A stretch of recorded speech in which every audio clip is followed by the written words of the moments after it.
तो कि आप लोग अच्छे होंगे और आपकी तैयारी जो अच्छी तरह से चल रही होगी। दोस्तों, हम जो इस वीडियो में जो है बीपीएससी का जो है बिहार लोक सेवा आयोग प्राथमिक शिक्षक का जो है कक्षा 1 से 5 तक का जो है ये इसमें प्रैक्टिस सेट नंबर आज हम लोग जो है 8 को डिस्कस करने वाले हैं। आप अभी तक हमारे इससे पहले का सेट 1 से लेकर 7 तक आप नहीं देखें तो आप हमारे चैनल पर जाकर जरूर देख लीजिएगा। यह सेट आपके लिए महत्वपूर्ण होने वाले हैं। इसमें कुल 120 प्रश्नों की संख्या दिया गया है और कुल 120 प्रश्न हैं।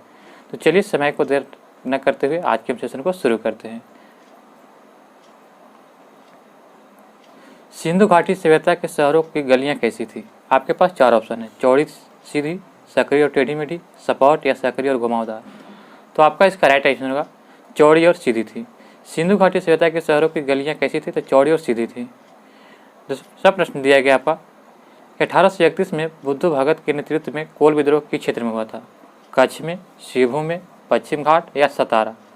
तो आपका इसका राइट आंसर होगा यह जो है सिंहभूम में जो हुआ था। 1831 में बुद्ध भगत के नेतृत्व में कोल विद्रोह जो सिंहभूम क्षेत्र में हुआ था। ऑप्शन नंबर जो है 20 का राइट आंसर होगा।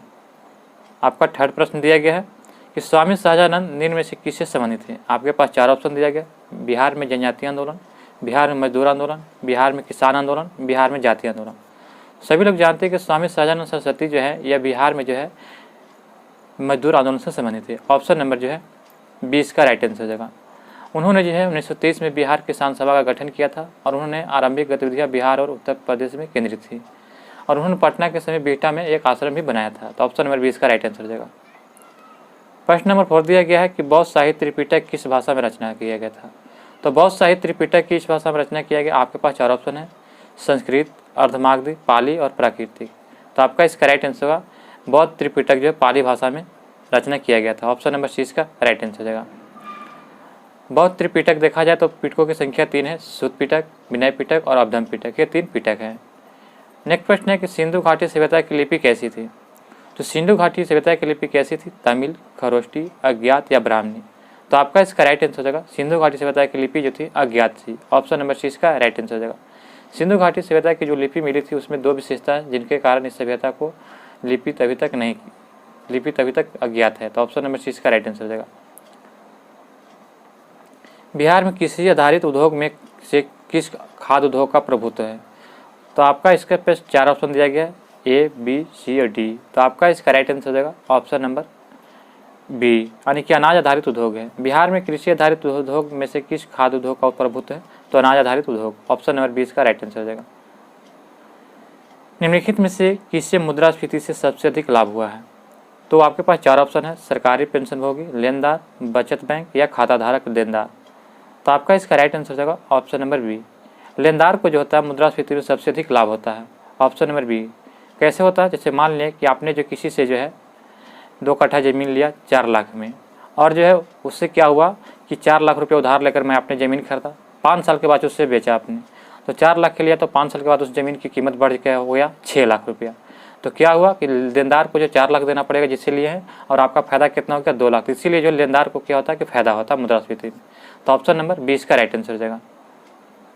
अकबर के आरंभिक दोनों में से रिजेंट संरक्षक कौन था? तो अकबर के आरंभिक दिनों में उसका संरक्षक कौन था? तो आप लोग सभी लोग जानते हैं कि अकबर का संरक्षक किसे कहा जाता है। तो आपके पास 4 ऑप्शन दिया गया, अबुल फजल, बैरम खां, तानसेन और टोडरमल। तो अकबर का संरक्षक जो था यह बैरम खां था। ऑप्शन नंबर जो है 20 का राइट आंसर हो जाएगा। मेवाड़ के महाराणा प्रताप को किस युद्ध में मुगल सेना से पराजित होना पड़ा था? मेवाड़ के महाराणा प्रताप को किस युद्ध में मुगल सेना से पराजित होना पड़ा था? पानीपत का पहला युद्ध, करनाल का युद्ध, हल्दी घाटी का युद्ध या घाघरा का युद्ध। तो आपका इसका राइट आंसर हो जाएगा ये जो है हल्दी घाटी का युद्ध में जो है महाराणा प्रताप को जो है 1576 में जो है अकबर और महाराणा प्रताप के लिए हल्दी घाटी का युद्ध हुआ था। इसमें अकबर की तरफ से मान सिंह और आसफ खां ने सैनिकों का नेतृत्व किया था। इस युद्ध में जो है बाद महाराणा प्रताप ने जो है गोरिल्ला पद्धति से इस्तेमाल कर कुछ समय तक युद्ध जारी रखा था। तो आपका इसका राइट आंसर होगा ऑप्शन नंबर सी, हल्दी घाटी के युद्ध 1576 में। दोस्तों, आपको यह वीडियो अच्छा लग रहा हो तो हमारे वीडियो को लाइक करें और चैनल पर नए हैं तो चैनल को सब्सक्राइब करना ना भूलें। अगला प्रश्न दिया गया है कि जनजातीय और जिले के निम्न जोड़े में से कौन सा जोड़ा सही नहीं है? यहाँ पर दिया कि संथाल बांका क्षेत्र में, मुंडा जमुई क्षेत्र में, उराव सुपौल में और खरवार भागलपुर में। तो इनमें से कौन सही नहीं है? तो आपका इसका राइट आंसर क्या हो जाएगा? तो ऑप्शन नंबर 4, खरवार जो है यह भागलपुर में है, यह गलत है। जबकि संथाल बांका जिले में, मुंडा जमुई में, उराव सुपौल में। तो आपका इसका राइट आंसर होगा ऑप्शन नंबर 4। संथाल झारखंड की एक प्रमुख अनुसूचित जनजाति है जो मुख्य रूप से संथाल परगना प्रमंडल में पश्चिमी और सिंहभूम, हजारीबाग, रामगढ़ आदि जिलों में निवास करती है। इसका कुछ आबादी बिहार के भी भागलपुर, पूर्णिया, सहरसा तथा मुंगेर प्रमंडल में पाई जाती है। तो आपका इसका राइट आंसर क्या हो जाएगा? तो यहाँ पे जनजाति जिले में कौन सा हो जाएगा? तो आपका इसका right answer option number A हो जाएगा, संथाल हो जाएगा। यहाँ पे भागलपुर नहीं बल्कि संथाल हो जाएगा। संथाल जो था ये कहाँ था? तो बिहार के जो है भागलपुर, पूर्णिया, सहरसा और मुंगेर आदि में पाए जाते हैं, बांका में नहीं। अगला प्रश्न दिया गया कि निम्नलिखित घटनाओं को कालानुक्रम में लिखिए। तो यहाँ पे दिया गया कौन सा क्रम किस प्रकार हुआ था। तो आपको बता दो कि जो है सिपाही विद्रोह जो है सभी लोग जानते हैं कि 1857 में हुआ था। वास्को डी गामा भारत आगमन कब हुआ था? तो 1498 में आया था। और जब बाबर ने मुगल साम्राज्य की स्थापना कब किया था? तो पानीपत की प्रथम युद्ध के समय। तो कब हुआ था? तो 1526 में जो है हुआ था। तो आपका इसका राइट आंसर क्या हो जाएगा? तो सबसे पहले आपका हो जाएगा 1500 वास्को डी गामा आया था 1498, उसके बाद 2 हो जाएगा, उसके बाद 1, यानी कि 2, 3, 1। ऑप्शन नंबर सी इसका राइट आंसर हो जाएगा। द्वितीय गोलमेज सम्मेलन में महात्मा गांधी के साथ हिस्सा लेने वाला कौन गया था? आपके पास 4 ऑप्शन है, डॉक्टर राजेंद्र प्रसाद, सरोजिनी नायडू, जवाहरलाल नेहरू, सुभाष चंद्र बोस। तो देखा जाए तो द्वितीय गोलमेज सम्मेलन में महात्मा गांधी के साथ हिस्सा लेने के लिए जो वहाँ पे गए थे सरोजिनी नायडू। ऑप्शन नंबर जो है 20 का राइट आंसर हो जाएगा, सरोजिनी नायडू। पंजाब में कृषक आंदोलन आयोजित करने के लिए लाला लाजपत राय को किस वर्ष निर्वासित करके मांडले जेल भेजा गया था? 1905, 1907, 1909 या 1911। तो आपका इसका राइट आंसर होगा इन्हें जो है मांडले जेल 1907 में जो है लाला लाजपत राय को जो है निर्वासित करके मांडले जेल भेजा गया था। ऑप्शन नंबर 20 का राइट आंसर हो जाएगा, मांडले जेल 1907 में। किस गवर्नर जनरल ने रोपड़ में महान रंजीत सिंह को सम्मानित किया था? आपके पास 4 ऑप्शन है, प्रथम मिंटो, विलियम बेंटिक, हेस्टिंग या ऑकलैंड। तो किस गवर्नर ने रोपड़ में महान रंजीत सिंह को जो सम्मानित किया था? तो यह सम्मानित करने वाले व्यक्ति थे विलियम बेंटिक। ऑप्शन नंबर 20 का right answer. Governor general Lord William Bentinck ने जो है रोपड़ में रंजीत सिंह को सम्मानित किया था। ऑप्शन नंबर 20 का राइट आंसर हो जाएगा। नेक्स्ट प्रश्न है 1937 में देसी भाषा के माध्यम से बुनियादी शिक्षा देने के गांधी के 1937 में देसी भाषा के माध्यम से बुनियादी शिक्षा देने के गांधी के प्रस्ताव का समर्थन करने के लिए शिक्षा सम्मेलन कहाँ आयोजित किया गया था? आपके पास 4 ऑप्शन है, सूरत, बॉम्बे, अहमदाबाद और वर्धा। तो आपका इसका राइट आंसर होगा वर्धा में। नेक्स्ट प्रश्न है कि असहयोग प्रस्ताव जो है कांग्रेस के किस अधिवेशन में पास किया गया था? लखनऊ, दिल्ली, बम्बई या कलकत्ता। तो यह पास किया गया था आपका कलकत्ता में। कलकत्ता अधिवेशन में जो है सितंबर 1920 में जो है असहयोग आंदोलन का प्रस्ताव को मान्यता दी गई थी और कांग्रेस में वार्षिक अधिवेशन दिसंबर 1920 नागपुर में आंदोलन को लागू किया गया था। इस आंदोलन में नेतृत्वकर्ता महात्मा गांधी थे। तो ऑप्शन नंबर 4 इसका राइट आंसर है, कलकत्ता में। बिहार राज्य के कुल भौगोलिक क्षेत्र की तुलना समस्त वन क्षेत्र का कितना % है? 7.27, 6.87, 3.21 या 12.77। तो आपका इसका राइट आंसर होगा 7.27। देखा जाए तो बिहार राज्य के कुल भौगोलिक क्षेत्र का तुलना में समस्त वन क्षेत्र का प्रतिशत 7.27% है। ब्रिटिश साम्राज्यवाद के दौरान भारत का आर्थिक अपवाह सिद्धांत किसने प्रस्तुत किया था? आपके पास 4 ऑप्शन है, WC बनर्जी, दादा भाई नौरोजी, गोपाल कृष्ण गोखले या गांधी जी। तो आपका इसका राइट आंसर हो जाएगा दादा भाई नौरोजी। ब्रिटिश साम्राज्य के दौरान भारत का आर्थिक अपवाह सिद्धांत प्रस्तुत किए थे दादा भाई नौरोजी ने। ऑप्शन नंबर 20 का राइट आंसर हो जाएगा। दादा भाई नौरोजी को जो है ग्रैंड ओल्ड मैन के नाम से भी जाना जाता है। आप लोग दोस्तों कमेंट में हमें बताइएगा कि ग्रैंड ओल्ड लेडी मैन किसे कहते हैं? ग्रैंड ओल्ड लेडीज यानी कि ग्रैंड ओल्ड लेडी आप लोग कमेंट में जरूर बताइएगा। अगला प्रश्न दिया गया कि कौन सा व्यापार संघ व्यापार के सबसे पुराना है? कौन सा व्यापार संघ भारत में सबसे पुराना है? भारतीय राष्ट्रीय मजदूर संघ कांग्रेस या भारतीय मजदूर संघ केंद्र या अखिल भारतीय मजदूर संघ कांग्रेस या भारतीय मजदूर संघ। तो आपका इसका राइट आंसर हो जाएगा ऑप्शन नंबर सी, अखिल भारतीय मजदूर संघ कांग्रेस। यह जो है भारत का सबसे पुराना संगठन। इसका स्थापना देखा जाए तो यह 31 अक्टूबर 1900 जो है 20 को बम्बई में लाला लाजपत राय और जोसेफ और एन जोही के द्वारा किया गया था। लाला लाजपत राय इसके अध्यक्ष और दीवान इसके चमनलाल महासचिव थे। तो ऑप्शन नंबर जो है सी का राइट आंसर रहेगा। नेक्स्ट प्रश्न है कि निम्न में से कौन चटगांव शस्त्रागार लूट में शामिल नहीं था? तो आपको यहाँ पे बताना है। कल्पना दत्त, सूर्य सेन, प्रीति लता वाडेकर या दिनेश गुप्ता। तो आपका इसका राइट आंसर होगा दिनेश गुप्ता। दिनेश गुप्ता जो थे ये चट्टगांव शस्त्रागार में शामिल नहीं थे, जबकि कल्पना दत्त, सूर्य सेन, प्रीति लता वाडेकर शामिल थे। ऑप्शन नंबर 4 इसका राइट आंसर होगा, दिनेश गुप्ता शामिल नहीं थे। चट्टगांव शस्त्रागार देखा जाए तो यह वर्ष 1930 में सूर्य सेन के नेतृत्व में किया गया था। कब किया गया था? तो 1930 में, जब सबने वगैरह आंदोलन भारत में चल रहा था तब। अगला प्रश्न देखते हैं कि स्थल मंडल शब्द किससे संबंध रखता है? पादप और जंतु प्राणी से, या पृथ्वी के आंतरिक क्षेत्र से, या पृथ्वी का पटल भूपृष्ठ से, या इनमें से कोई नहीं। तो स्थल मंडल का शब्द किससे संबंध रखता है? तो आपका इसका राइट आंसर होगा पृथ्वी का जो है पटल भूपृष्ठ से रखता है। ऑप्शन नंबर जो है सी इसका राइट आंसर देगा। नेक्स्ट प्रश्न दिया गया है, अगला प्रश्न देखते हैं दोस्तों कि जापान के land of the rising sun क्यों कहा जाता है? तो जापान को जो है the land of rising sun क्यों कहा जाता है? आपके पास 4 ऑप्शन है।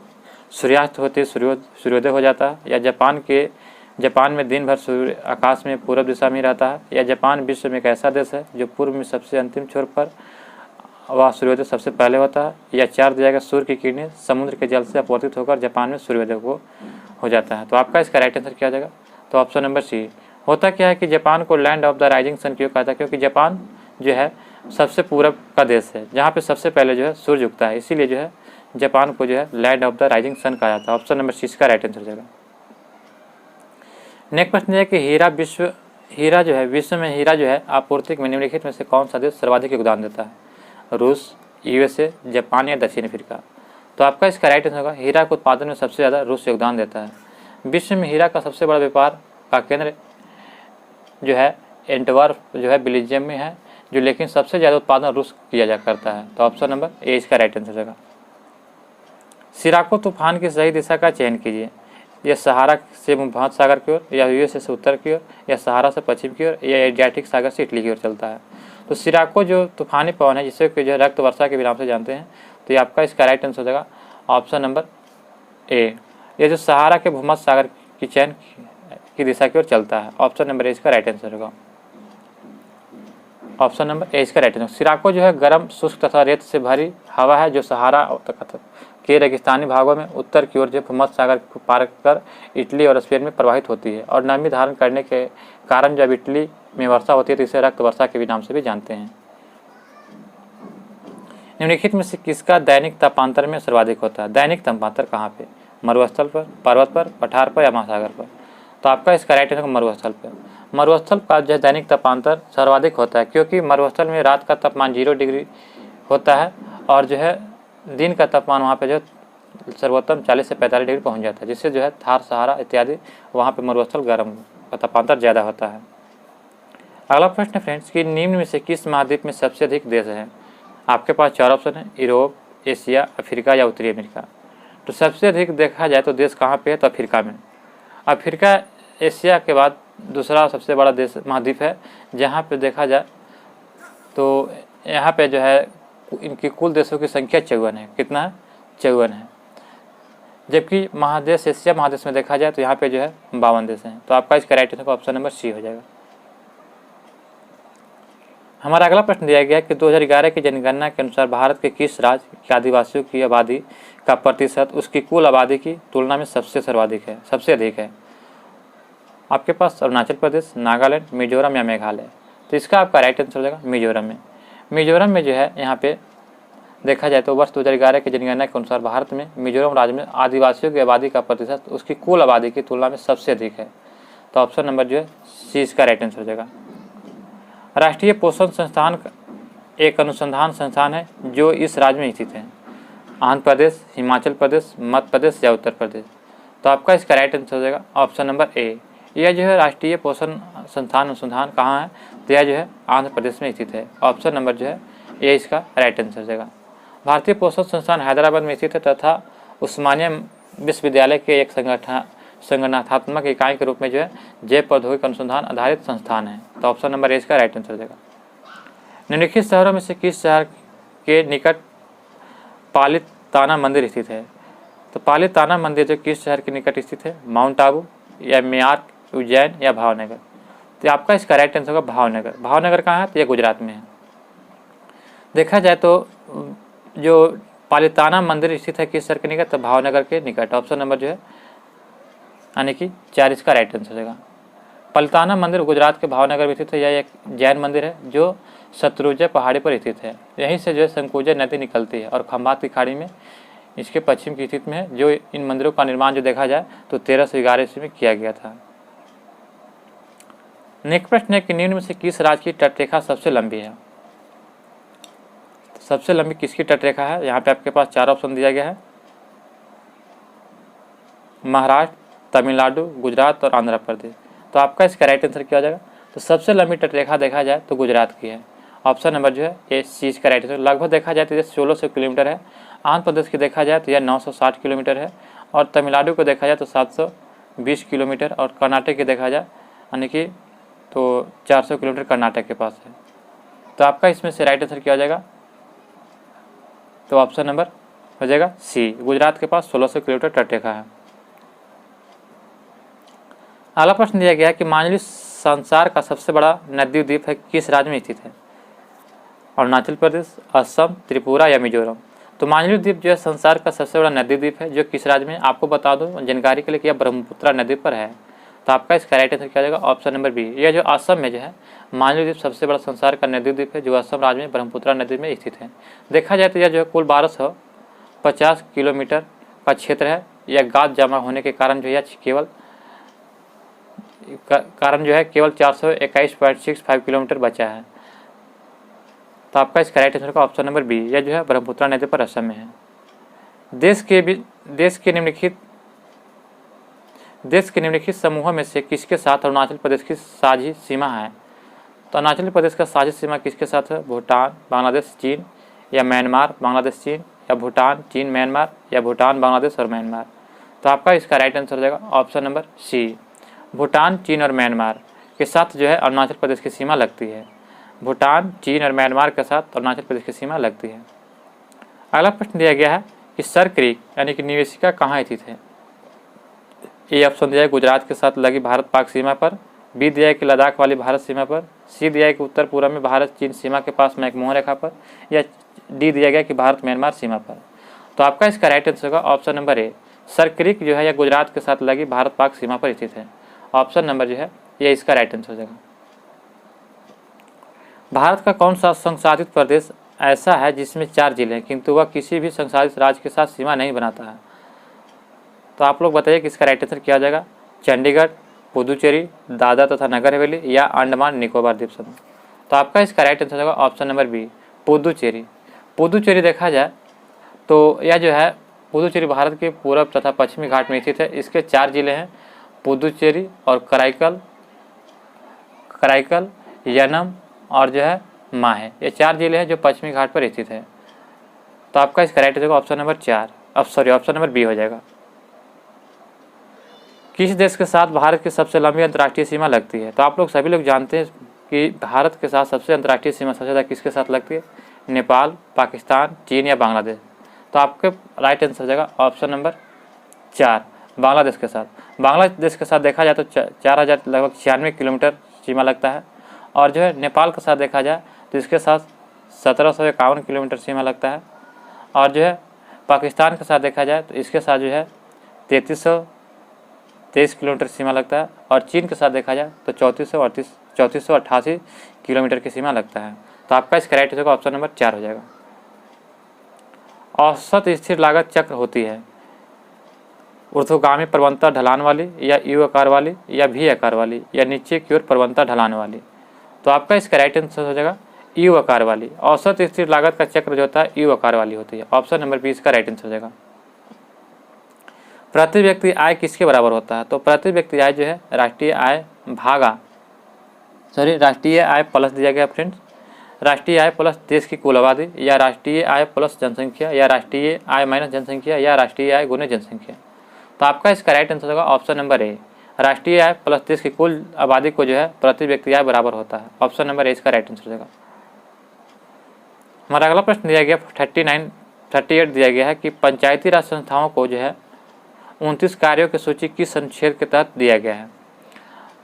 पंचायती राज संस्थाओं को 29 कार्यों की सूची किस अनुच्छेद के तहत दिया गया? अनुच्छेद 243 एच या 243E या 243F या 243G। तो आपका इसका राइट आंसर हो जाएगा ऑप्शन नंबर 4। अनुच्छेद 243G के साथ या 29 कार्यों की सूची पंचायती राज संस्थाओं को अनुच्छेद के तहत दिया गया है। देखा जाए तो वर्ष 1992 में 73वें संविधान संशोधन के तहत 11वीं अनुसूची में अनुच्छेद 343G को जोड़ा गया था, जिसमें पंचायतों के अधिकार और उत्तरदायित्व का उल्लेख किया गया है और इसमें कुछ 29 विषय शामिल किए गए हैं। तो ऑप्शन नंबर 4 इसका राइट आंसर हो जाएगा। नागरिक संशोधन का कानून कब पारित हुआ था? नागरिकता संशोधन कानून आपका कब पारित किया गया था? 11 दिसंबर 2018, 11 दिसंबर 2019 या 11 अक्टूबर 2019 या 11 अक्टूबर 2020। तो दोस्तों आपका इसका राइट आंसर क्या हो जाएगा? तो ऑप्शन नंबर बी हो जाएगा। 11 दिसंबर 2019 को नागरिकता संशोधन कानून पारित हुआ था। ऑप्शन नंबर बी इसका राइट आंसर हो जाएगा। अगला प्रश्न है, उपभोक्ता अधिशेष सर्वाधिक होता है। तो उपभोक्ता अधिशेष सर्वाधिक कहाँ होता है? अस्थायी वस्तुओं में या विलासिता में वस्तुओं में या आरामदायक वस्तुओं में या जरूरी वस्तुओं में। तो यह आपका राइट आंसर होगा। उपभोक्ता अधिशेष सर्वाधिक यह आपका होता है कहाँ पे? तो आरामदायक वस्तुओं में। ऑप्शन नंबर सी इसका राइट आंसर हो जाएगा। विश्व में प्रथम महिला प्रधानमंत्री किस देश की बनी थी? भारत की, श्रीलंका की, इजराइल की या पाकिस्तान की? तो देखा जाए तो विश्व में प्रथम महिला प्रधानमंत्री किस देश की बनी थी? तो आपका इसका राइट आंसर होगा श्रीलंका की। श्रीलंका की पहली महिला प्रधानमंत्री सिरिमाओ भंडारनायके थी। वह श्रीलंका में ही नहीं बल्कि विश्व की प्रथम महिला भी प्रधानमंत्री थी। ऑप्शन नंबर 20 का राइट आंसर हो जाएगा। कौन सा देश अब भी राजा द्वारा शासित होता है? अफगानिस्तान, ईरान, इराक या सऊदी अरब? तो वह देश कौन सा है जो अभी भी राजा के द्वारा शासित किया जाता है? तो आपका इसका राइट आंसर होगा सऊदी अरब। सऊदी अरब यह राजा के शासक द्वारा चलाया जाता है। ऑप्शन नंबर 4 इसका राइट आंसर हो जाएगा। नेक्स्ट प्रश्न है कि CTBT व्यक्त करता है सशक्त नियंत्रण उपाय को या मादक द्रव्य नियंत्रक उपाय को या वित्तीय नियंत्रक उपाय को या व्यापक नियंत्रक और विनिमय को। तो यह CTBT व्यक्त करता है किसको? तो आपका इसका राइट आंसर हो जाएगा सत्र नियंत्रक उपाय को। ऑप्शन नंबर इसका राइट आंसर हो जाएगा। जन इच्छा की संकल्पना का समर्थन किसने किया था? तो जन इच्छा की संकल्पना का समर्थन किसने किया था? ह्यूम ने, हेगल ने, कांट ने या रूसो ने? यह किया था रूसो ने। रूसो ने यह जन इच्छा की संकल्पना का समर्थन करते हुए यह बात उन्होंने अपनी पुस्तक सामाजिक समझौते या सोशल कॉन्ट्रैक्ट में कही थी। ऑप्शन नंबर 4 इसका राइट आंसर हो जाएगा। अगला प्रश्न दिया गया कि भारत के नियंत्रक और महालेखा परीक्षक किसके लिए मुख्य लेखाकार और लेखा परीक्षक के रूप में काम करता है? संघ सरकार, राज्य सरकार, संघ और राज्य सरकार, न तो संघ और नहीं राज्य सरकार। तो यह काम करता है संघ और राज्य सरकार के बीच। ऑप्शन नंबर सी इसका राइट आंसर होगा। भारत का नियंत्रक एवं महालेखा परीक्षक संघ और राज्य के तथा किसी अन्य निकायों की लेखाओं की जांच करता है। यह केंद्र सरकार के मुनीम होता है। तो ऑप्शन नंबर सी इसका राइट आंसर हो जाएगा। एकल स्थानांतरीय मत प्रणाली में प्रत्येक मतदाता सदस्य अपनी प्राथमिकता बताता है। तो यह किस प्रकार की बताता है? तो 2 विकल्प या केवल 1 विकल्प? यहाँ पे प्रश्न दिया कि एकल स्थानांतरीय मत प्रणाली में प्रत्येक मतदाता सदस्य अपनी प्राथमिकता बताता है। तो आपका इसका राइट आंसर हो जाएगा ऑप्शन नंबर 4 हो जाएगा। ये सभी के लिए मतदान। ऑप्शन नंबर 4 इसका राइट आंसर होगा। एकल स्थानांतरीय मत प्रक्रिया में सभी उम्मीदवारों को एक वरीयता क्रम में मत देने होते हैं और भारत में इस प्रकार चुनाव प्रक्रिया राष्ट्रपति, उपराष्ट्रपति और राज्यसभा सदस्यों के चुनाव में अपनाई जाती है। तो ऑप्शन नंबर 4 इसका राइट आंसर रहेगा।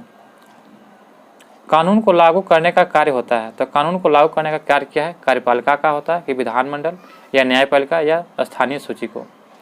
तो आपका इसका राइट आंसर होगा ऑप्शन नंबर 1 कार्यपालिका को। कानून को लागू करने का कार्य होता है कार्यपालिका को। ऑप्शन नंबर 1 इसका राइट आंसर हो जाएगा। केंद्र सरकार के सिविल अधिकारियों में सर्वोच्च कौन होता है? महान्यायवादी, कैबिनेट सचिव, गृह सचिव या प्रधानमंत्री का प्रधान सचिव? तो केंद्र सरकार के सिविल अधिकारियों में सर्वोच्च होता है आपका कैबिनेट सचिव होता है। ऑप्शन नंबर 20 का राइट आंसर हो जाएगा। भारतीय संविधान की 7वीं सूची के तहत व्यापारिक संगठन डैश सूची का विषय है। तो बताइएगा कि भारतीय संविधान की 7वीं सूची में किसका विषय दिया गया? संघ, राज्य, वैश्विक या समवर्ती? तो आपका इसका राइट आंसर होगा समवर्ती। देखा जाए तो भारतीय संविधान की 7वीं सूची में के तहत व्यापारिक संगठन विषय समवर्ती सूची का विषय है। इस सूची के तहत 52 विषय आते हैं और जिन पर केंद्र और राज्य दोनों मिलकर कानून बना सकते हैं। तो ऑप्शन नंबर 4 इसका राइट आंसर हो जाएगा। भारतीय संविधान की 7वीं सूची के तहत भवनों एवं भूमि पर कर किस सूची का विषय है? तो भवन एवं भूमि पर कर जो किस सूची का विषय है? तो आपका इसका राइट आंसर हो जाएगा संघ, राज्य, वैश्विक या समवर्ती। तो आपका इसका राइट आंसर होगा ऑप्शन नंबर बी। भवन एवं भूमि पर कर जो लगाता है या राज्य सरकार के द्वारा लगाया जाता है, तो राज्य सूची के अंतर्गत आता है। ऑप्शन नंबर बी इसका राइट आंसर हो जाएगा। विद्युत परिपथ में फ्यूज यानी संयोजित जुड़ा होता है किस प्रकार से? तो विद्युत परिपथ में जो फ्यूज होता है, जिसको जो है फ्यूज लगाया जाता है, तो उदासीन तार के साथ श्रृंखला में या जीवित तार के समानांतर में या उदासीन तार के समानांतर में या जीवित तार के साथ श्रृंखला में। तो यह लगाया जाता है आपका जीवित तार के श्रृंखला में। ऑप्शन नंबर 4 इसका राइट आंसर होगा। निम्नलिखित में से कौन सी तरंग निर्वात से नहीं गुजर सकती है? प्रकाश तरंग, ध्वनि तरंग, उष्मा तरंग या विद्युत चुम्बकीय तरंग। तो निर्वात से नहीं गुजरती है जहाँ पे हवा नहीं हो। तो सभी लोग जानते हैं कि जहाँ पे हवा नहीं होगा वहाँ पे ध्वनि तरंग निर्वात में नहीं गुजर सकती। ऑप्शन नंबर 20 का राइट आंसर होगा। ध्वनि को गुजरने के लिए माध्यम की आवश्यकता होती है, इसीलिए ऑप्शन नंबर 20 का राइट आंसर होगा। प्रकाश, उष्मा और विद्युत चुम्बकीय तरंग जो निर्वात में गुजर सकती है, जबकि ध्वनि तरंग नहीं गुजर सकती है। तो ऑप्शन नंबर जो है 20 का राइट आंसर हो जाएगा। जब एक बार चुंबक या मैग्नेट को दो समान भागों में विभाजित किया जाता है, तो प्रत्येक भाग की ध्रुवीय क्षमता क्या होगी? दोगुनी हो जाएगी, आधी हो जाएगी, शून्य हो जाती है या पूर्ववत बनी रहती है? तो आपका इसका राइट आंसर हो जाएगा ऑप्शन नंबर 4, यह पूर्ववत बनी रहती है। जब एक बार चुंबक मैग्नेट को दो समान भागों में विभाजित किया जाता है, तो प्रत्येक भाग की ध्रुवीय क्षमता क्या होती है? पूर्ववत बनी रहती है। ऑप्शन नंबर 4 इसका राइट आंसर हो जाएगा। लेड स्टोरेज बैटरी में निम्न में से किसका प्रयोग किया जाता है? तो लेड स्टोरेज बैटरी में जो निम्न से किसका प्रयोग किया जाता है? सल्फ्यूरिकम, नाइट्रिकम, हाइड्रोक्लोरिकम या एसिटिकम। तो आपका इसका राइट आंसर होगा लेड स्टोरेज बैटरी में जो है हम लोग किसका प्रयोग करते हैं? तो सल्फ्यूरिकम का, H2SO4 का। ऑप्शन नंबर ए इसका राइट आंसर होगा। गर्मियों में अत्यधिक पसीने से बचाव के लिए निम्न में से कौन सा यौगिक घमौरी नाशक पाउडर के रूप में प्रयोग किया जाता है? तो घमौरी नामक नाशक जो है पाउडर के रूप में किसका प्रयोग किया जाता है? आपके पास 4 ऑप्शन दिया गया है, बेरिकम, फास्फोरिकम, कार्बोनिकम या सल्फ्यूरिकम। तो आपका इसका राइट आंसर होगा ऑप्शन नंबर ए बोरिकम। बोरिकम जो है इसका प्रयोग जो हम लोग जो है प्रयोग करते हैं, इसका होता है सूत्र होता है H3BO3 होता है। बोरिक अम्ल का प्रयोग हम लोग गर्मियों में अधिक पसीने से बचाव के लिए तथा घमौरी नाशक पाउडर के रूप में किया जाता है। ऑप्शन नंबर जो है ए इसका राइट आंसर हो जाएगा। पदार्थ जिसका उपयोग खाद्य पदार्थ प्रशिक्षण में किया जाता है, सोडियम कार्बोनेट, टार्टरिक अम्ल, एसिटिक अम्ल या बेंजोइक अम्ल के सोडियम लवण। तो खाद्य प्रशिक्षण यानी पदार्थ को प्रशिक्षण के लिए जो है किसका प्रयोग करते हैं? तो बेंजोइक अम्ल के सोडियम लवण का। ऑप्शन नंबर 4 इसका राइट आंसर हो जाएगा। सूक्ष्म जीवों द्वारा खाद्य पदार्थों को सड़ने से या खराब होने से बचाने के लिए जो है खाद्य प्रशिक्षक पदार्थों के रूप में जो है सोडियम बेंजोएट का उपयोग करते हैं। ऑप्शन नंबर 4 इसका राइट आंसर हो जाएगा। ऐसे सूक्ष्मजीवी जो बीमारी पैदा करते हैं कौन है? एंटीबायोटिक्स, वाहक, रोगाणु या एंटीजन। तो ऐसे सूक्ष्मजीवी जो बीमारी पैदा करते हैं उसे क्या कहा जाता है? तो रोगाणु कहा जाता है। ऑप्शन नंबर जो है सी इसका राइट आंसर हो जाएगा। संक्रामक रोग SARS का पूर्ण रूप है। तो संक्रामक रोग SARS का पूर्ण रूप क्या होगा? Syndrome associated respiratory syndrome system या सीवियर एक्यूट रेफ्राइटरी सिंड्रोम या सीवियर अर्थमेटिक रेफ्राइटरी सिंड्रोम या syndrome alarm on the respiratory system. तो आपका इसका राइट आंसर होगा option number B, severe acute respiratory syndrome होता है। SARS का पूर्ण रूप होता है जो संक्रामक रोग है तो severe acute respiratory syndrome. Option number 20 का राइट आंसर हो जाएगा। रेबीज क्या है? कृत्रिम जनित रोग है, विषाणु जनित रोग है या जीवाणु जनित रोग है या प्रोटोजोआ जनित रोग है? तो रेबीज जो होता है सभी लोग जानते हैं कि कुत्ते के काटने से होता है, तो यह जो क्या हो जाएगा? तो विषाणु जनित रोग हो जाएगा। ऑप्शन नंबर 20 का राइट आंसर हो जाएगा। पादप की वह प्रक्रिया जो कम पानी में जीवित रह सकती है, मरुदभिद, जलोभिद, मीजोफाइट या थैलोफाइट। तो इससे जो है क्या कहते हैं जो पानी के कम में भी जीवित रह सकता है, तो मरुदभिदी पादपों को कम पानी में जीवित रहने की क्षमता होती है। ऑप्शन नंबर ए इसका राइट आंसर देगा।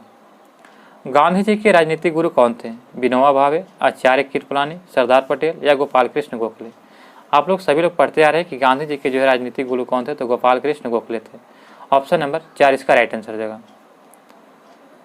वंदे मातरम किस पुस्तक से संबंधित है? आनंद मठ, गीतांजलि, दुर्गेश नंदिनी या कपाल कुंडला। तो वंदे मातरम जो है बंकिम चंद्र चटर्जी द्वारा लिखा गया था, जो कहाँ से लिया गया? तो आनंद मठ से। ऑप्शन नंबर जो है ये इसका राइट आंसर देगा। मुस्लिम लीग की स्थापना कहाँ हुआ था? कराची, लाहौर, ढाका या लखनऊ में। तो मुस्लिम लीग की स्थापना कब हुआ था, इसको बता दो। 1906 में किया गया था। कहाँ किया गया था, तो ढाका में। ऑप्शन नंबर सी इसका राइट आंसर हो जाएगा। ढाका में जो है मुस्लिम लीग की स्थापना किया गया था। जिसके जो है ढाका में नवाब सलीमुल्लाह खां और आगा खां तथा नवाब मुहसिन उल मुल्क के नेतृत्व में हुआ था। डॉक्टर भीमराव अम्बेडकर का जन्म और मृत्यु कब हुआ था? आपके पास चार ऑप्शन दिया गया, 1886 से 1951, 1891 से 1956 या 1877 से 1961 या 1889 से 1961। तो आपका इसका right answer doctor Bhimrao Ambedkar का जन्म और मृत्यु कब हुआ था? तो आपका इसका राइट आंसर हो जाएगा ऑप्शन नंबर बी, 1891 से 1956 तक। 1891 में जन्म हुआ था और 1956 में जो है इनकी मृत्यु हुआ था। डॉक्टर भीमराव अम्बेडकर के बारे में देखा जाए तो इनका जन्म जो 14 अप्रैल 1891 को हुआ था और यह जो थे एक महार कुल के यानी कि महू मध्य प्रदेश में हुआ था और इनका मृत्यु जो है हुआ था कब? तो 1956 में उनका निधन हो गया था। ऑप्शन नंबर 20 का राइट आंसर हो जाएगा। खिलाफत के प्रश्न पर असहयोग आंदोलन कब शुरू हुआ था? तो खिलाफत के प्रश्न पर असहयोग आंदोलन कब शुरू किया गया था? तो आपके पास चार ऑप्शन दिया गया है, 1918 में, 1920 में, 1922 में या 1924 में। तो आपका इसका राइट आंसर होगा ऑप्शन नंबर बी, 1920 में। द्वितीय विश्व युद्ध की समाप्ति के बाद ब्रिटेन द्वारा तुर्की को विभाजित करने के विरोध में तो भारतीय मुसलमान को जो है खिलाफत आंदोलन यहाँ जो प्रथम विश्व युद्ध के दौरान हो जाएगा। प्रथम विश्व युद्ध के दौरान जो है समाप्ति के बाद ब्रिटेन द्वारा तुर्की में विभाजित करने के विरोध में भारतीय मुसलमानों के खिलाफत आंदोलन प्रारंभ कर दिया था और गांधी जी ने इसे हिंदू मुस्लिम एकता को बेहतरीन अवसर समझकर जो खिलाफत के पक्ष में जो है अगस्त 1920 में जो है असहयोग आंदोलन प्रारंभ कर दिया था। तो ऑप्शन नंबर 20 का राइट आंसर हो जाएगा। भारतीय राष्ट्रीय कांग्रेस की स्थापना कब हुआ था? सभी लोग जानते हैं कि भारतीय राष्ट्रीय कांग्रेस की स्थापना कब हुआ था। तो 1877, 1882, 1885 या 1892। तो आपका इसका राइट आंसर होगा 28 दिसंबर जो है 1885 को जो है भारतीय राष्ट्रीय कांग्रेस की स्थापना किया गया था। ऑप्शन नंबर जो है सी इसका राइट आंसर हो जाएगा। यह जो स्थापना जो AM ह्यूम के द्वारा किया गया था 1885 में और इसका जो पहला अधिवेशन देखा जाए तो 1885 में जो है बम्बई के गोकुल दास तेजपाल संस्कृत महाविद्यालय में हुआ था और इसके जो प्रथम अध्यक्ष कौन थे? तो बिपिन चंद्र बनर्जी थे। भारत की सती प्रथा को किसने समाप्त किया था? लॉर्ड गांधी जी ने, लॉर्ड डलहौजी, लॉर्ड बेंटिंग या लॉर्ड कर्जन। तो सती प्रथा को समाप्त जो 1829 में किया गया था किसके द्वारा? राजा राम मोहन राय के सहयोग से लॉर्ड विलियम बेंटिंग द्वारा। ऑप्शन नंबर सी इसका राइट आंसर हो जाएगा। 1829 में जो है लॉर्ड विलियम बेंटिंग के सहयोग से राजा राम मोहन राय ने जो सती प्रथा का अंत किया था। ऑप्शन नंबर सी इसका राइट आंसर हो जाएगा। गांधी के परिवार नियोजन हेतु क्या तरीका बताया था? तो गांधी ने जो परिवार नियोजन हेतु क्या तरीका बताया था? आत्मनियंत्रण, नसबंदी, निरोध या लुप्त। तो यह हो जाएगा आत्मनियंत्रण। महात्मा गांधी ने परिवार नियोजन एवं जनसंख्या वृद्धि को रोकने के लिए जो है कृत्रिम संसाधनों को अपनाने के स्थान पर जो है आत्मनियंत्रण एवं आत्मानुशासन के तरीके को ही महत्वपूर्ण बताया था। तो ऑप्शन नंबर ए इसका राइट आंसर हो जाएगा। 1857 के स्वाधीनता संग्राम का प्रतीक क्या था? तो 1857 के स्वतंत्रता संग्राम का प्रतीक क्या था? आपके पास दिया गया है कमल, लौ रोटी, बाज, रुमाल या दो तलवार। तो 1857 के विद्रोह के समय जो इसका प्रतीक चिन्ह था कमल और रोटी। ऑप्शन नंबर ये इसका राइट आंसर हो जाएगा। लाहौर षड्यंत्र कांड में निम्नलिखित में से किस क्रांतिकारी को फांसी हुआ था? तो लाहौर षड्यंत्र कांड में जो है किस क्रांतिकारी को फांसी नहीं हुआ था दोस्तों? नहीं हुआ था। तो बटुकेश्वर दत्त, सुखदेव, सरदार भगत सिंह या राजगुरु। तो आपका इसका राइट आंसर होगा ऑप्शन नंबर ए, यानी जो बटुकेश्वर दत्त लाहौर षड्यंत्र कांड में जो भगत सिंह, सुखदेव और राजगुरु को जो है यह फांसी दिया गया था, जबकि जो है बटुकेश्वर दत्त इनमें शामिल नहीं थे। तो ऑप्शन नंबर ए इसका राइट आंसर होगा। 23 मार्च 1931 को जो इन तीनों को जो फांसी दिया गया था। निम्नलिखित में से किससे जो भारत में जैविक विविध हॉटस्पॉट के रूप में पहचाना जाता है? निम्नलिखित में से किससे भारत में जैविक विविध हॉटस्पॉट के रूप में पहचाना जाता है? सुंदरवन, पश्चिमी घाट, मनास या चेरापूंजी। तो यह जो हॉटस्पॉट के रूप में जाना जाता है तो पश्चिमी घाट को। ऑप्शन नंबर जो है 20 का राइट आंसर देगा। पश्चिमी घाट को भारत में जैविक विविध हॉटस्पॉट के रूप में पहचाना जाता है। ऑप्शन नंबर 20 का राइट आंसर देगा। निम्नलिखित में से कौन एक पारिस्थितिकी तंत्र के जैव विविधता की बढ़ोतरी के लिए उत्तरदायी नहीं है? आपको बताना है कि पारिस्थितिकी तंत्र की उत्पादकता या मध्य व्यवधान या पारिस्थितिकी तंत्र की आयु या पोषण स्तरों की कम संख्या। तो आपका इसका राइट आंसर देगा ऑप्शन नंबर 4, पोषण स्तरों की कम संख्या जो है यह पारिस्थितिकी तंत्र की जैव विविधता की बढ़ोतरी के लिए उत्तरदायी नहीं है। तो ऑप्शन नंबर 4 इसका राइट आंसर देगा। निम्न में से कौन सा प्रवाल निरंजन में सर्वाधिक महत्वपूर्ण कारक होता है? ऑप्शन ए दिया गया प्रवाल शैल का खनन, बी दिया गया प्रवाल रोगों का फैलना, सी दिया गया सागरीय जल में अवसादों का जमना और डी दिया गया वैश्विक ऊष्मन का। तो आपका इसका राइट आंसर होगा ऑप्शन नंबर 4 वैश्विक ऊष्मन का। वैश्विक ऊष्मन जो है यह प्रवाल निरंजन में सर्वाधिक महत्वपूर्ण कारक होता है। निम्न में से कौन पारिस्थितिकी तंत्र के विषय में सही नहीं है? तो पारिस्थितिकी तंत्र के विषय में सही नहीं है, आपको बताना है। तो आपका यहाँ पे राइट आंसर किया जाएगा। तो ऑप्शन नंबर इसका राइट आंसर होगा ऑप्शन नंबर सी, यह एक वन तंत्र है। यह गलत है। सर्वप्रथम अर्नेस्ट हेक्ले ने नामक जो है पुराने वैज्ञानिक है जिन्होंने जो है 1869 में इकोलॉजी शब्द का प्रयोग किया था और पारिस्थितिकी तंत्र के जैविक अजैविक संघटन पोषण स्तर ऊर्जा प्रवाह इत्यादि को जो है इन्होंने अध्ययन किया था। तो ऑप्शन नंबर सी इसका राइट आंसर हो जाएगा। निम्नलिखित में से कौन जो कृत्रिम पारिस्थितिकी तंत्र है? धान का खेत, वन, घास के मैदान या झील? तो आपका इसका राइट आंसर होगा धान का खेत। धान का खेत जो है यह कृत्रिम पारिस्थितिकी तंत्र है। ऑप्शन नंबर जो है ये इसका राइट आंसर होगा।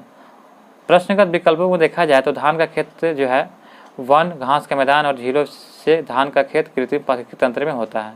ऑप्शन नंबर ए इसका राइट आंसर हो जाएगा। खास श्रृंखला फूड चेन में मानव हैं। तो खास श्रृंखला फूड चेन में मानव क्या होते हैं? एक निर्माता, केवल प्राथमिक उपभोक्ता, केवल द्वितीय उपभोक्ता या प्राथमिक तथा द्वितीय उपभोक्ता। तो यह आपका हो जाएगा प्राथमिक तथा द्वितीय उपभोक्ता दोनों होते हैं। ऑप्शन नंबर 4 इसका राइट आंसर हो जाएगा। जैव विविधता के ह्रास का मुख्य कारण क्या है? आवासीय प्रदूषण, विदेश प्रजातियों का समावेश या अत्यधिक दोहन या प्राकृतिक आवासीय विनाश। तो इसका आपका राइट आंसर हो जाएगा प्राकृतिक आवासीय विनाश के कारण जो होता है जैव विविधता में ह्रास का मुख्य कारण होता है। भारत में निम्नलिखित में से कौन सा अधिनियम वन जीवों को संरक्षण प्रदान करता है? वन जीव संरक्षण अधिनियम 1972, वन संरक्षण अधिनियम 1982 या पर्यावरण संरक्षण अधिनियम 1996 या पश्चिम बंगाल वन जीव संरक्षण अधिनियम 1959। तो इसका आपका राइट आंसर हो जाएगा ऑप्शन नंबर ए वन जीव संरक्षण अधिनियम 1972 में जो है यह जो है अधिनियम वन जीवों को संरक्षण प्रदान करता है। ऑप्शन नंबर ए इसका राइट आंसर हो जाएगा। सर्वाधिक जैव विविधता पाई जाती है। तो सर्वाधिक जैव विविधता कहाँ पाई जाती है? टुंड्रा में, शंकुधारी वनों में या उष्णकटिबंधीय वर्षा वन में या शीतोष्ण वनों में? तो देखा जाए तो सर्वाधिक जैव विविधता जो है यह उष्णकटिबंधीय वर्षा वन में पाई जाती है। ऑप्शन नंबर सी इसका राइट आंसर हो जाएगा। भारत की जलवायु परिवर्तन पर प्रथम राष्ट्रीय क्रिया योजना प्रकाशित हुआ था कब? 2008 में, 2012 में, 2014 में या 2015 में?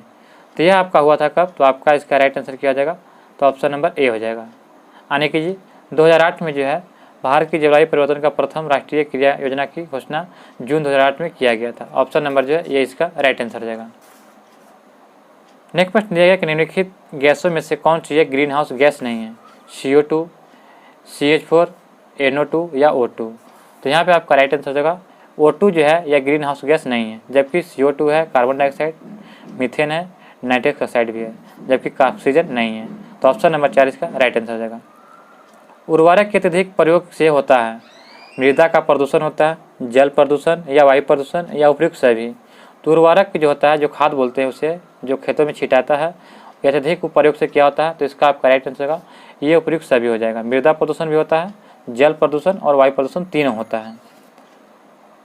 अगला प्रश्न है कि जैव विविधता को अधिकतम संकट है किससे है? तो प्राकृतिक निवास एवं वनस्पतियों के विनाश से या अनुपयुक्त कृषि क्रियाओं से या जलवायु परिवर्तन से या जल प्रदूषण से? तो जैव विविधता का जो अधिकतम संकट जो के बारे में देखा जाए तो यह सबसे ज़्यादा होता है प्राकृतिक निवास एवं वनस्पतियों के विनाश से। ऑप्शन नंबर ए इसका राइट आंसर हो जाएगा। नेक्स्ट प्रश्न दिया गया कि निम्नलिखित में से कौन से जलवायु परिवर्तन के प्रमुख कारक हैं? तो जलवायु परिवर्तन के प्रमुख कारक यहाँ पे बताना है। तो जीवाश्म ईंधन का अधिकाधिक प्रज्वलन या तेज चालित स्वचालित संख्या में विस्फोटन या सौर धधक की वृद्धि या अत्यधिक वनोन्मूलन। कोट का सही उत्तर का चुनिए। तो आपका इसका राइट आंसर क्या हो जाएगा? तो इसका राइट आंसर हो जाएगा जीवाश्मिक ईंधन का अत्यधिक प्रज्वलन होता है और जो तेल चालित स्वचालित संख्या में विस्फोटन होता है और जो हो जाएगा अत्यधिक वनोन्मूलन, यानी कि 1, 2, 4 हो जाएगा। ऑप्शन नंबर बी इसका राइट आंसर हो जाएगा। नेक्स्ट प्रश्न है कि निम्नलिखित में से किस पारिस्थितिकी तंत्र में पौधे का जैविक पदार्थ अधिकतम है? तो निम्नलिखित में से किस पारिस्थितिकी तंत्र में पौधे का जैविक पदार्थ अधिकतम है? उष्णकटिबंधीय पतझड़ वन, उष्णकटिबंधीय वर्षा वन, शीतोष्ण पतझड़ वन या रेगिस्तानी झाड़ियाँ? तो आपका इसका राइट आंसर होगा उष्णकटिबंधीय वर्षा वन में।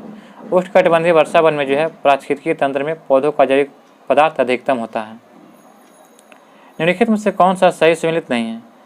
यहाँ प्रदूषक दिया गया, होने वाली बीमारी दिया गया। पारा जो है मिनीमाता बीमारी से होता है। कैडमियम एटाई बीमारी, कैडमियम के कारण एटाई बीमारी होता है। नाइट्रेट आयरन की कमी से ब्लू बेबी सिंड्रोम होता है, या फ्लोराइड आयरन की कमी से अपच होता है। तो आपका इसका राइट आंसर क्या हो जाएगा? ऑप्शन नंबर 4 हो जाएगा। यानी फ्लोराइड आयन, यह जो सम्मिलित नहीं है, फ्लोराइड आयरन की कमी से जो है दांतों में सड़न होती है, अपच नहीं बल्कि दांतों में सड़न होती है। तो ऑप्शन नंबर 4 इसका राइट आंसर हो जाएगा। निम्नलिखित में से किस वायुमंडल के प्राकृतिक संतुलन के लिए कार्बन डाइऑक्साइड की उपयुक्त सांद्रता माना जाता है? तो कितना है? तो 0.02%, 0.03% या 0.04% या 0.05%। तो सभी लोग जानते हैं कि कार्बन डाइऑक्साइड का जो है मात्रा जो वायुमंडल में कितना है, तो ऑप्शन नंबर 20 का राइट आंसर हो जाएगा। यानी कि देखा जाए तो 20 का यानी कि 0.03% है वायुमंडल में। वायुमंडल में सबसे ज़्यादा जो है नाइट्रोजन 78% है, ऑक्सीजन 21% है, और कार्बन CO2 जो है 0.03% है, और जो है आर्गन अकेरिया गैस जो है 0.93% है। चलिए अगला प्रश्न देखते हैं। भारत सरकार के वन संरक्षण अधिनियम किस वर्ष में नियमित किया गया था? 1976, 1980, 1983 या 1988 में? तो यह जो है नियमित किया गया था 1980 में। भारत सरकार द्वारा वन संरक्षण अधिनियम 1980 में जो बनाया गया था, इसका संशोधन वर्ष 1988 में किया गया था। संशोधन किया गया था 1988 में, लेकिन नियमित किया गया था 1980 में। तो ऑप्शन नंबर 20 का राइट आंसर हो जाएगा। यहाँ पे दिया गया कि नीचे 2 वक्त दिया गया है और यहाँ पे सही को यहाँ पे चुनना था। यहाँ पे दिया है कि भारत में जलवायु परिवर्तन से सामाजिक तनाव बढ़ रहा है। भारत में जो है जलवायु परिवर्तन से क्या होता है, सामाजिक तनाव जो है सामाजिक तनाव क्या हो रहा है, बढ़ रहा है। तो यह जो बिल्कुल सही कह रहा है। बी कहता है, कथन आर कहता है कि मौसम के चरम दशा को बारंबारता एवं तीव्र से खाद्य सुरक्षा पर गंभीर प्रभाव पड़ेंगे। तो ये भी सही है। यहाँ बताने के नीचे कोट सही का उत्तर करें। तो यहाँ पे दिया गया इसका राइट आंसर होगा ए तथा आर दोनों से, तथा आर एक का सही कारण नहीं है। तो ऑप्शन नंबर 20 का राइट आंसर हो जाएगा। नेक्स्ट प्रश्न दिया गया कि निम्नलिखित में से कौन सा भारत में स्थापित प्रथम राष्ट्रीय उद्यान है? तो भारत में स्थापित प्रथम राष्ट्रीय उद्यान, तो आपके पास 4 ऑप्शन दिया गया है। चंदौली राष्ट्रीय उद्यान, जिम कॉर्बेट राष्ट्रीय उद्यान, गिर वन राष्ट्रीय उद्यान या दुधवा राष्ट्रीय उद्यान। तो आपका इसका राइट आंसर क्या हो जाएगा? Option number B, Jim Corbett राष्ट्रीय उद्यान जो है यह प्रथम राष्ट्रीय उद्यान था। इसकी स्थापना देखा जाए तो 1936 में किया गया था। कब किया गया था? 1936 में। इसका दूसरा नाम हेली नेशनल पार्क के रूप में भी हुआ था। इसका नामकरण हेली नेशनल पार्क के रूप में था, जिससे बाद में जो है जिम कॉर्बेट राष्ट्रीय उद्यान कर दिया गया था। तो ऑप्शन नंबर जो है 20 का राइट आंसर हो जाएगा। दोस्तों आशा करते हो कि आपको यह वीडियो अच्छा लगा हो। अभी तक हमारे चैनल पर नए हैं तो चैनल को सब्सक्राइब जरूर कर लीजिएगा, ताकि हमारी वीडियो सबसे पहले आप तक पहुँचे। और कोई किसी भी प्रश्न में आपको डाउट बुझाता है तो आप कमेंट में ज़रूर बताइएगा। और जो है आप हमारे अगर इसका जो PDF चाहते हैं तो आप हमारे टेलीग्राम चैनल पर ज्वाइन करें। टेलीग्राम चैनल का नाम है ऑनलाइन स्टडी एग्जाम। वहाँ पे जाकर सर्च कीजिए, आप हमारे टेलीग्राम से जुड़िए। मिलते हैं दोस्तों अगले सेट में नए प्रश्नों के साथ। तब तक के लिए जय हिंद, जय भारत।